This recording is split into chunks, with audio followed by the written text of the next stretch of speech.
jeleknya di Indonesia itu hukum hanya bisa jalan kalau kita punya tiga hal, salah satu dari tiga hal atau tiga hal tersebut. Satu, kekuasaan, jadi kita dekat dengan penguasa, dekat sama polisi yang rankingnya tinggi, dekat dengan pejabat, itu kasus kita bisa jalan. Kedua, kalau kita punya duit untuk nyogok, untuk nyuap, ya. Kalau nggak punya dua itu, saya pakai trik yang ketiga, yaitu viralin media, ya, because media people is power. Nah, itulah yang saya pakai jalan ketiga di situ. Itu terjadi dengan kasus-kasus besar. Contoh kayak kasus Indosuria. Indosuria lawan saya itu paling berat. Itu skema Ponzi 37 triliun. Skema Ponzi terbesar di Indonesia, ya. Itu bisa sampai dia udah ditahan, bisa lepas dari tahanan. Saya labrak itu 2 jenderal bermain. Jenderal itu saya laporin Propam. Disitulah pertama kali saya kenal sama Ferdy Sambo. Saya laporin Propam, semua Propam pada kaget, pada ketakutan untuk ngambil. Karena kenapa? Ya kan, yang saya laporin Brigjen bintang 1, yang satunya lagi bintang 2, si Helmi Santika. Sedangkan kepala Kadif Propam aja baru bintang 2 di situ. Yang periksa siapa itu nanti kan? Jadi saya bikin laporan polisi. Jadi saya datang ke kantor polisi, ke SPKT. Karena gini, polisi itu kalau melakukan pidana, itu tetap kita harus laporin ke polisi, itu jeleknya. Nah, disinilah ya kan saya mau ngomong sampai berbusa, nggak berani itu petugas Rekom menerima laporan polisi saya. Padahal saya mau laporin itu pasal 421, penyalahgunaan wewenang. Jadi sebenarnya nih kasus contoh sekarang pembunuhan Ferdy Sambo, itu semua polisi itu, kalau mereka kasih izin, saya laporin itu semua, puluhan itu. Cuma saya tahu kalau saya lakukan pasti dia nggak akan mau. Nah, karena ditolak laporan polisi saya bikinlah gugatan perdata waktu itu. Jadi saya somasi, Kapolri saya somasi, jenderalnya saya somasi 2 orang itu. Ada aset 200 miliar itu yang digelapin, yang harusnya milik korban. Berarti kan polisi sama jadi kayak maling. Saya lapor ke Propam, Ferdy Sambo nggak mengurus di situ kan. Akhirnya saya masukin media, saya gugat di pengadilan. Nah, ketika saya somasi, malam-malam rumah saya didatengin. Ajudan jenderal datang. Pak Alvin minta tolong. Terus ternyata ujung-ujungnya dia minta saya cabut laporan polisi, saya cabut laporan gugatan. Saya bilang oke, tapi untungnya buat saya apa? Saya bilang, Pak Alvin, masalahin apa sih kemarin? Masalahin kasus nggak jalan kan? Kita komit jalanin, Pak. Akhirnya bener. Nah, setelah saya cabut, ya kan, di RTP-Texas di backup sama Kabar Reskrim bintang 3, jalan tuh kasus. Ditahan lagi lah Henry Surya atas LP saya di situ. Sampai sekarang nih udah bisa akhirnya berhasil P21. Itu pun juga ketemu lagi sama oknum kejaksaan. Jaksa bintang 3 Jampidum, ya kan, udah ultimatum saya, kalau sampai lu bongkar modus P19, ya kan, kasus kamu yang lama saya hidupin lagi, dia bilang gitu kan. Jadi ini benar-benar negara ini, ya kan, Indonesia ini aparat penegak hukum itu dari polisi, jaksa sampai hakim itu banyak oknum, ya. Jadi oknum mereka banyak, sampah mereka di institusi banyak. Saya udah ada 20-an lebih laporan polisi yang laporin saya terhadap pencemaran nama baik, ya kan. Saya bilang Kapolda Metro Jaya, saya bilang, ya kan, Jenderal Banci, saya ngomong seperti itu, saya dilaporin, dibilang kok Polda Metro sarang mafia, terus ada Jenderal Banci segala katanya di situ kan. Yang laporin saya pun teman-teman bukan orang biasa, polisi yang udah laporin saya. Jadi saya kaget ketika dapat dipanggil, lu siapa pelapornya? AKBP Pujiarto. Saya cek, AKBP itu udah pamen loh, udah perwira menengah loh. Ya, jadi dua pangkat sebelum bintang. Kasubdit Renakta ternyata di situ ngelaporin saya kan. Belum dipanggil, tiba-tiba 1 minggu langsung naik sidik. Hebat saya bilang, ini benar-benar. Saya masukin ke media. Saya bilang, ya kan. Saya bilang, oke, mau tangkap saya, kamu harus tangkap juga si Kapolri. Ditanya, kenapa kamu mesti tangkap Kapolri juga? Kapolri itu di bulan Oktober bilang, silakan warga kritik Polri. Jadi saya ini membuat video, ya kan, karena suruhan dia. Karena dia yang menyuruh, ya kan, saya melaksanakan. Dia juga harus ditangkap.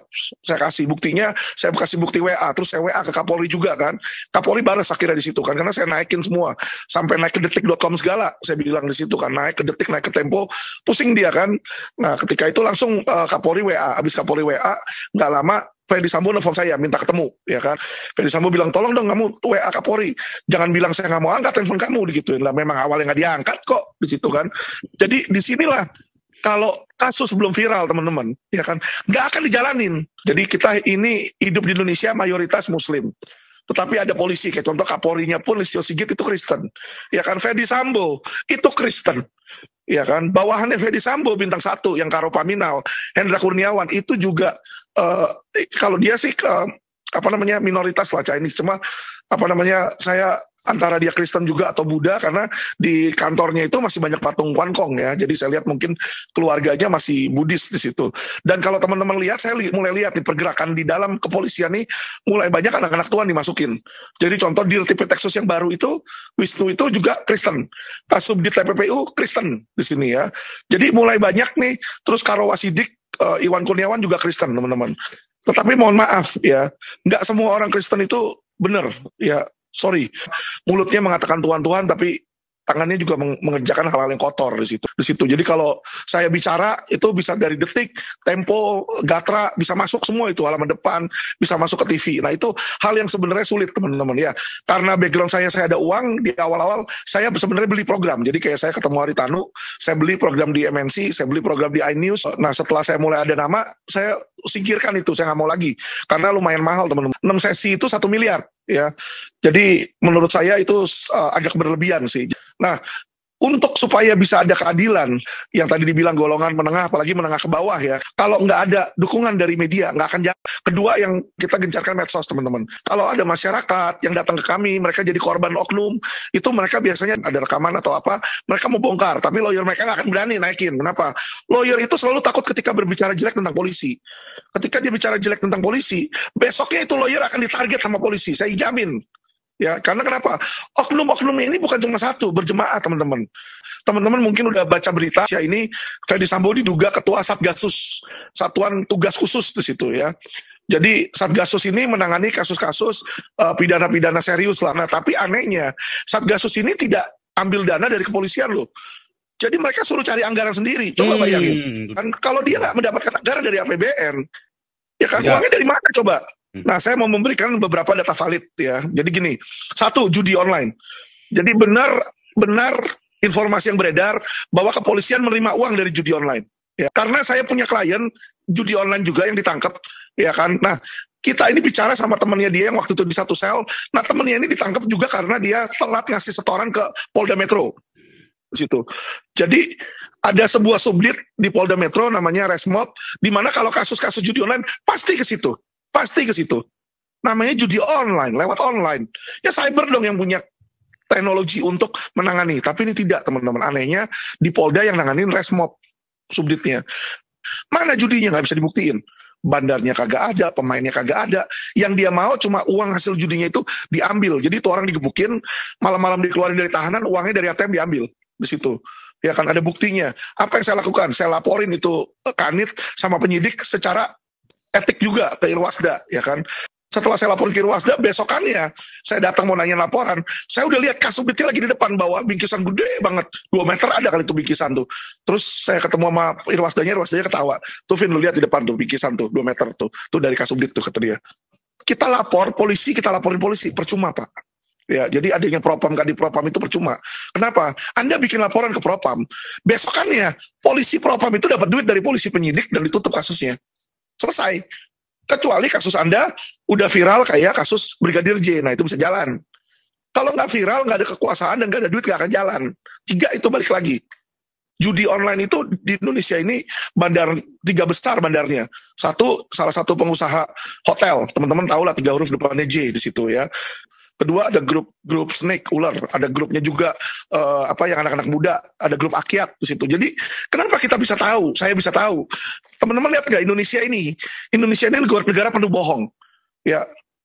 Negara penuh kebohongan, saya bilang seperti itu. Jadi yang bohong itu bukan cuma Ferdy Sambo, oknumnya itu banyak, saya bilang. Kan kemarin ini digosipkan bahwa Ferdy Sambo ini menerima. Ya kan, menerima, dia menjadi semacam kayak perantaranya lah, menerima uang, polisi menerima uang untuk mengamani judi online. Nah, untuk menepis gosip itu, ya kan, maka polisi ini lagi gencar sekarang menumpas judi online. Itu hanyalah pencitraan. Coba deh, kemarin ini berapa hari yang lalu baru digerebek di Polda Sumut, ya kan, Kapoldanya namanya Irjen Panca. Jadi dia tangkap orang, tapi mana? Dari hasil penangkapan itu cuma anak buah doang semua yang ditangkapin, yang operator yang ngurusin websitenya. Bosnya kagak ada yang ditangkap, teman-teman. Jadi bandarnya kagak ada, besok dia tinggal bikin lagi tempat baru. Nah, emangnya sesusah itu tahu bandarnya? Lah saya aja tahu kok bandarnya siapa. Cuma kan mereka nggak mau nangkep, masalahnya di situ. Saya ngomong di TV, saya ngomong di Tempo, saya ngomong di Gatra, saya bilang, Kapolri gak usah banyak bacot lu mau numpas kejahatan. Gua kasih lu nama listnya. Ya kan, contoh investasi bodong, ya kan, gak usah jauh-jauh. Mahkota nembak 7,5 triliun. Itu terlapornya Raja Sabta Oktohari, ketua KOI. Ya kan, nah, lu Kapolri malah apa? Dikasih jabatan ketua ISI, Ikatan Sepedia, ya kan, sedangkan KOI ketua Olimpiade si Raja Sabta. Gimana lu bisa nangkep di situ? Ada kedekatan kayak begitu. Kapolda dikasih jabatan Sekjen PBSI, ya kan?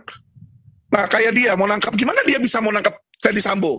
Akhirnya kan dilimpah ke Mabes, toh. Coba kalau masih Polda Metro yang ngurus, atau Polres. Akhirnya kan ke Polda Metro, wadir krimumnya kan dikenain juga sanksi itu. Jadi Siagian, merekayasa. Inilah yang terjadi. Nah, kita punya pemerintah, yang mana pemerintahnya cuma seolah-olah dia kerja, oh kami akan berantas, senang saja, ya kan. Tapi kerjanya apa? Saya bilang sama Kapolda Metro, kerja lu tuh cuma pencitraan. Coba lihat Facebooknya dia, coba lihat Instagramnya, tinju-tinjuan lah, mak-makan, ya kan. Nah, tugas polisi itu apa sih? Kan melindungi, mengayomi, mengurusi pidana. Nah, ini pidananya satu pun tidak ada investasi bodong yang berhasil diselesaikan loh di Polda Metro. Jadi kalau yang Alkitab bilang itu masyarakat memusuhi kita. Tapi masyarakat yang mana? Maksudnya oknum-oknum itu. Karena the way Indonesian